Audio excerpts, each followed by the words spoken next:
সবাইকে আজাইরা একটি ব্লগে স্বাগতম। তো ব্লগটা আমি করেছিলাম আরও 1 মাস আগে। এডিটিংয়ের প্যারার কারণে এখনও ব্লগটা আমি আপলোড দিইনি। তো আজকে চিন্তা করলাম ফাইনালি ভিডিওটা কমপ্লিট করি আর আপনাদের সাথে শেয়ার করি। তো সবাই কেমন আছেন? আজকে আমার ছুটির দিন, তাই বের হয়ে যাব কোথাও ঘুরতে। জন্য আমি আমার নিজেকে একটু দেখতে নিয়েছিলাম। পরে দেখলাম বউ এসে মাঝখান দিয়ে ঝামেলা করতেছে, চুলগুলা দেখতে পারলাম না, তাই ফোনের মধ্যেই চুলগুলা ঠিক করলাম। তো এখন বাসা থেকে বের হলাম, বের হয়ে দেখলাম আপনার এত শীত বাহিরে, ঠিক আছে। আমি ভাবতেছিলাম বৃষ্টি পড়তেছিল মনে হয়। তো এই জন্য আমি একটু সামনে গেলাম, দেখলাম আসলে আশেপাশে সব ঠিকঠাক আছে কিনা, ঠিক আছে। তো পরিবেশটা একটু দেখে নিলাম, দেখলাম ওয়েদার মোটামুটি ভালোই, মানে বৃষ্টি পড়বে না, কিন্তু আবার পড়লে কিছু করার নেই। আর আমার ছুটির দিনে মোটামুটি ভালো বৃষ্টি থাকে জাপানে। শনি রবি সপ্তাহে আপনার 2 দিন বন্ধ থাকে জাপানে নর্মালি, ঠিক আছে। কিন্তু এই শনি রবিতেই বৃষ্টি বেশি থাকে। তো আমি আমার ওয়াইফকে বললাম একটু ক্যামেরাটা ধর, আমি বাসা থেকে বের হই, আমার একটু ভিডিও করে দে।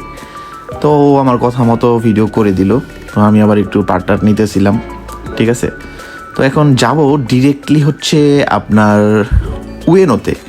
তো উয়েনোতে যে ভাবছিলাম কেবাব খাবো, তো কেবাব যদিও খাওয়া হয়নি। এরপর আমরা বের হয়ে গেলাম উয়েনোর উদ্দেশ্যে, আমি আর আমার ওয়াইফ, ঠিক আছে। বাহিরে ভালো ঠান্ডা। আর এই যে জুতাটা দেখতেছেন, আমি এই জুতাটা আমার শ্বশুর আমাকে গিফট দিছিল অনেক আগে, ঠিক আছে। তাই এই জুতাটা আপনাদের বারবার দেখাইতেছি। যদিও নিজে কেনার মতো এত টাকা নাই, এজন্য গিফট করা জিনিস দিয়ে একটু পার্ট মারলাম আর কি। তো এখন আসছি স্টেশনে, স্টেশন থেকে যাব একদম ডিরেক্টলি উয়েনোতে। আবার একটু ভাব মারতেছিলাম, তো স্টেশন ওঠার আগে একটু নেশা করে নিলাম। নেশাটা হচ্ছে এটা দেখছেন, এই যে এটা আমার নেশা। এটা আমি সবসময় করি, করলে আমার গেনকি লাগে। গেনকি মানে হচ্ছে সুস্থ লাগে, ঠিক আছে। ট্রেন আসলো, ট্রেনে আসার পরে আমি উঠলাম। উঠার পরে বসার জায়গায় পাইতেছিলাম না, এজন্য আপনার দাঁড়ায় দাঁড়ায় আসলাম। তো এখন আবার আপনার নরিকায় করতে হবে, এজন্য আরেকটা ট্রেনের জন্য ওয়েট করতেছিলাম। তো আবার আসলো এই ট্রেনটা একটু আপনার তাকাই, একটু এক্সপেন্সিভ, ঠিক আছে। তো তারপরেও এই ট্রেনে ওঠার পর ভাগ্য ভালো ছিল, বসার জায়গা পেলাম। তো চুলগুলো একটু ঠিক করলাম আবার। তো হঠাৎ করে দেখতেছিলাম আমার বউ কাঞ্জিতে কি যেন নিউজ দেখতেছিল। তো কাঞ্জিগুলো আপনাদের সাথে দেখানোর একটু ট্রাই করতেছিলাম, পরে দেখাতে পারলাম না, এত মুজুকাশি ছিল, ঠিক আছে। তো এখন আবার হাঁটা শুরু করলাম। হাঁটতে হাঁটতে আপনার দেখলাম একটা লম্বা সিঁড়ি। এই সিঁড়ি দিয়ে ওঠার মতো আমার এত চিকারা নাই, শক্তি নাই। তারপরেও জোর করে উঠলাম। উইঠা আপনার ভাবতেছিলাম কোনো একটা ইন্ডিয়ান রেস্টুরেন্টে যে খাবো, আশেপাশে পেলাম না ইন্ডিয়ান রেস্টুরেন্ট। এই জন্য ভাবলাম আগে হাঁটা শুরু করি। হাঁটতে হাঁটতে দেখা হলো সুন্দর হলুদ পাতার সাথে, এটা কিন্তু জাপানে অনেক ফেমাস। তারপরে রাস্তায় দাঁড়িয়ে বাহির থেকে শপিং মলগুলা দেখতেছিলাম আসলে অনেক সুন্দর সুন্দর জ্যাকেটের সন্ধান পেলাম। এই যে দেখেন, এগুলো কিন্তু আপনার খুবই খুবই সুন্দর আর একদম পুরাই ফিট শরীরের জন্য, বিশেষ করে আমাদের বাংলাদেশিদের জন্য। যদিও অনেক এক্সপেন্সিভ, এগুলো কেনার মতো সামর্থ্য খুব কম মানুষেরই আছে। একটা কিনতে গেলেই মনে করেন আপনার 1 মাসের স্যালারি শেষ। তারপরে গলির মধ্যে হাঁটা শুরু করলাম। আমাদের ঢাকা শহরে যেমন পুরান ঢাকাতে গলি আছে না, অনেক চিপাচাপা গলি, এখানেও কিন্তু অনেক গলি আছে, ঠিক আছে। কিন্তু জাস্ট একটা পার্থক্য হলো, এখানে আপনি চিপাচাপায় গলির আশেপাশে অনেক সুন্দর সুন্দর দোকান দেখতে পাবেন, অনেক কিছুই আছে বলতে গেলে।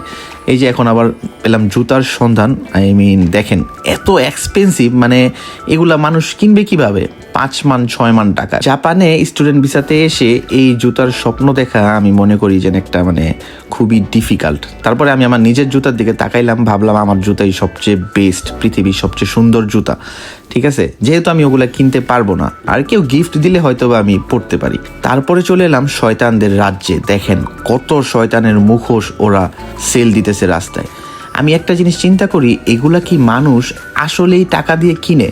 বা যদি কিনেও, এগুলা বাসার মধ্যে ওরা কিভাবে রাখে? ধরেন আপনি রাতে ঘুমাইতেছেন, হঠাৎ করে আপনার ওয়াশরুমে যেতে হবে, আপনি তখন ওইটা যদি দেখেন, এই যে এরকম শয়তানের মুখোশ আপনার দিকে তাকায় রয়েছে, আপনার অবস্থাটা কী হবে আপনি জাস্ট চিন্তা করেন। তারপরে শয়তান এগুলো বাদ দিয়ে রাস্তার মধ্যে হাঁটা শুরু করলাম। হাঁটতে হাঁটতে আমার মনে হলো জাপানের উয়েনো শহরটাতে আসলেই দেখার মতো অনেক কিছু আছে, ঠিক আছে। আশেপাশে বিভিন্ন ধরনের আনকমন ইউনিক জিনিস দেখতে পাবেন। এই যে দেখেন আবার শয়তানের টি শার্টগুলো ওরা রাস্তার মধ্যে ঝুলে রাখছে। তারপর আমি আবার এগুলো স্কিপ করে হাঁটা শুরু করলাম। দেখলাম একটা ফটো স্টুডিও, ঠিক আছে। আমাদের বাংলাদেশে যেমন আপনার ফটো একটা আপনার বের করতে কালার করে অনেক টাইম লাগে, কিন্তু এখানে আপনি ইনস্ট্যান্ট বের করতে পারবেন, জাস্ট আপনার কয়েকশো ইয়েন হয়তো বা খরচ করা লাগবে, ঠিক আছে। আর এই যে জায়গাটা দেখতেছেন এটা হচ্ছে আপনার টি শার্টের, আর এখান থেকে আপনি অনেক কম দামে টি শার্ট কিনতে পারবেন। আমি মাঝে মধ্যে আসি এখানে টি শার্ট দেখার জন্য, নর্মাল যে টি শার্টগুলো আছে ওগুলো আমি প্রায় কিনি এখান থেকে। তারপরে আরেকটা জায়গায় চলে আসলাম, এই যে এটা হচ্ছে সবচেয়ে বেস্ট আমার কাছে লাগে, এই দোকানটাতে আপনি অনেক টি শার্ট কিনতে পারবেন একদম কম দামে। তারপরে রাস্তার পাশেই দেখা হলো লাগেজের সাথে। একটা লাগেজ কিন্তু জাপানে অনেক হাই প্রাইস, যদি আপনি অ্যামাজন থেকে কিনেন তাহলে সেটা আলাদা বিষয়, কিন্তু এখানে দেখেন 70% অফে 2 মান 3 মান ইয়েনের লাগেজ মাত্র 5,000-6,000 ইয়েনে ওরা সেল করতেছে। তারপরে আমার ওয়াইফ আমাকে বলতেছিল যে এখানে অ্যাডাল্ট অনেক সিন সিনারি আছে, সাবধানে ভিডিও করো, ঠিক আছে। তো আমি আবার বলতেছিলাম এত বেশি কথা বলো কেন, চুপ করে থাকতে পারো না, আমি ভিডিও করতেছি, আমি তো দেখতেছি যে সব কিছু কোথায় কি উঠতেছে, ঠিক না। ওর সাথে বকবক করতে করতে লাগছে প্রচুর খিদা, ঠিক আছে। আমার সামনে যে বড় সাদা বিল্ডিংটা দেখতেছেন এটার মধ্যে এখন ঢুকবো, ঠিক আছে। এটার উপরে অনেক আগে আমি গেছিলাম, একটা ইন্ডিয়ান রেস্টুরেন্ট আছে, তো ওখানে মোটামুটি খাবার ভালোই, যদিও একটু এক্সপেন্সিভ, কিন্তু একবারে আপনার জাপানিজ ফুড খাওয়ার চেয়ে ভালো। ঢুকতেই দেখা হয়ে গেল বিরাট এক পান্ডার সাথে, তো পান্ডার সাথে হাই হ্যালো করে উঠলাম আপনার সিঁড়ি দিয়ে। এত মানুষ আসলে আমি বুঝতেছিলাম না কিভাবে যাব। তো তারপরে আপনাদের আমি একটু সীমাউমা আমার জ্যাব্রা স্টাইলের হুডিটা দেখালাম। তারপরে ঢুকে গেলাম গো ফুড হলে। এখানে আপনি বিভিন্ন কান্ট্রির খাবার পাবেন। এখানে যেহেতু ইন্ডিয়ান আইটেমও আছে এজন্য মূলত এখানে আসা। এখানে আমি স্টুডেন্ট থাকা অবস্থায় আসছিলাম প্রায় অনেক অনেক বছর আগে। তো তারপরে আমরা এই ইন্ডিয়ান এই আইটেমগুলো অর্ডার দিলাম, যদিও একটু ঝাল হওয়ার কারণে আমার ওয়াইফের নান আর 2 আইটেমের কারে আমি একা খেয়েই সাবার করে দিয়েছিলাম। যাই হোক, মোটামুটি ভালো ছিল, আপনার যদিও একটু এক্সপেন্সিভ ছিল। তারপরে আপনার ভরপুর খাবার দাবার খেয়ে একটা দৌড় দিলাম রাস্তার এই পার থেকে ওই পারে, কারণ আমি আমার ওয়াইফের সাথে প্রমিস করছি আজকে বাসায় তাড়াতাড়ি যেয়ে একসাথে 2 জন মুভি দেখব।